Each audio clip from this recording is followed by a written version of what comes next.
Hello, I'm Sally Pointer. I'm out foraging for dye plants this morning, and this is one of my favourite. This is Weld.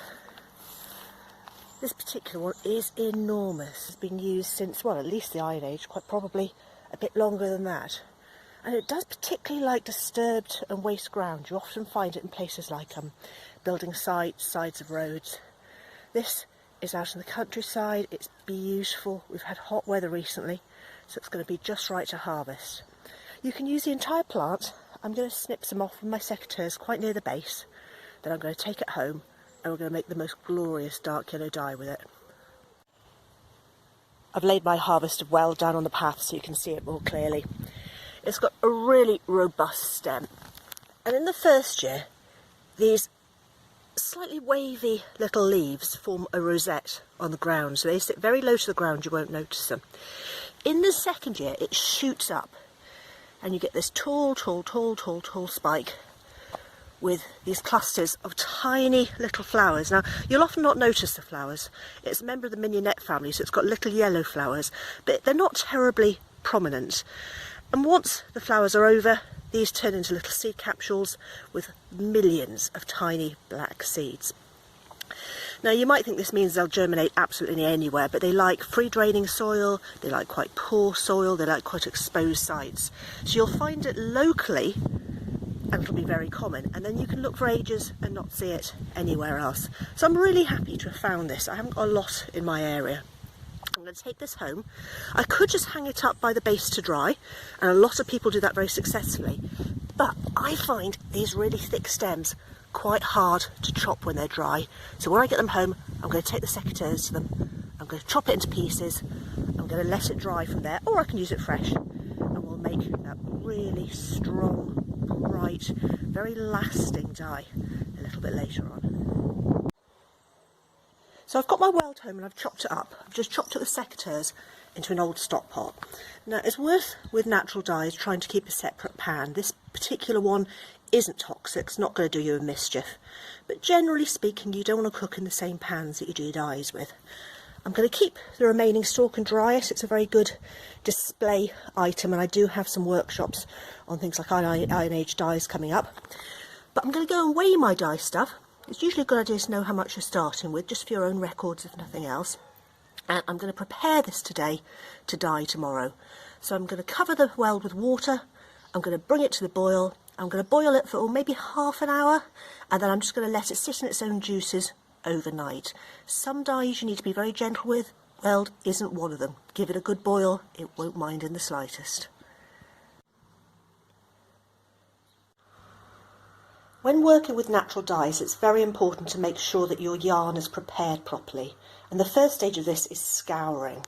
Now, I've just put my yarn into a pot. Everything's in skeins, so if I fish one out, nice oval skeins. I've tied things with a figure of 8 loop, nice and loosely. You want to stop them tangling, but you also want to make sure the dye can get beyond it. And this has had a really good squirt of ordinary washing up liquid and cold water. Now, when the yarn has properly soaked up all that soapy water, it's going on the stove. I'm going to bring it to the boil, give it about 15 minutes or so. It doesn't need a very long time, but it needs to properly have got into all of the fibres. What we're trying to do is make sure that all of the spinning oil, any dirt, any grease, any sizing that may have been put on during manufacture has been scoured away. This is what scouring means. It's important though that we don't felt the yarn. So I'm starting with cold water. Once I've made sure that everything's properly soaked in, when it's on the stove, I'm not going to stir it at all. I'm going to bring it to the boil, I'm going to let it cool down very quietly all by itself, and not until it's cold will I rinse it out. That should make sure that anything that's stuck to the yarn has gone, and then I can proceed to mordanting. So this is going to take an hour or two to be cold enough to rinse out. We'll go on to mordanting once that's done. The yarn has now been scoured and rinsed out, and the next step is to mordant the yarn. Now, a mordant is usually an inorganic salt, something like alum, or it could be iron or copper, which is used to create a strong chemical bond between the dye and the yarn. In this case, I'm using alum, and that's aluminium sulfate. Alum's quite a safe mordant to use. Some of the other ones I would definitely need to be wearing things like gloves. The important thing is not to use too much and not to use too little. The rule of thumb with alum is to use about 10% of your weight of fibre. Now I've got about 120 grams of wool and silk to dye, so I'm going to use 12 grams of alum. Now I've weighed this out already, so it's a fine white powder. And I'm just going to dissolve that into my water. I am going to wash my hands carefully afterwards. Gloves wouldn't be a bad move for larger amounts. Get that properly dissolved.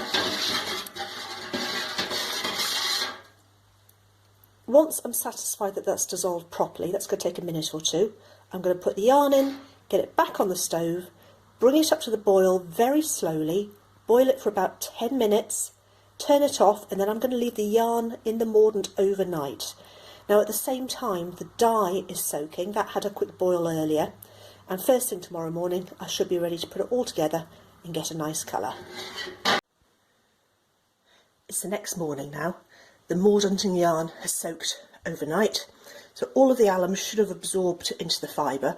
I'm not going to worry about rinsing it out. There should be so little left in the water, and I don't want to waste water, that adding my dye material at this point will be absolutely fine in this instance. Not necessarily a good idea with all dye stuffs.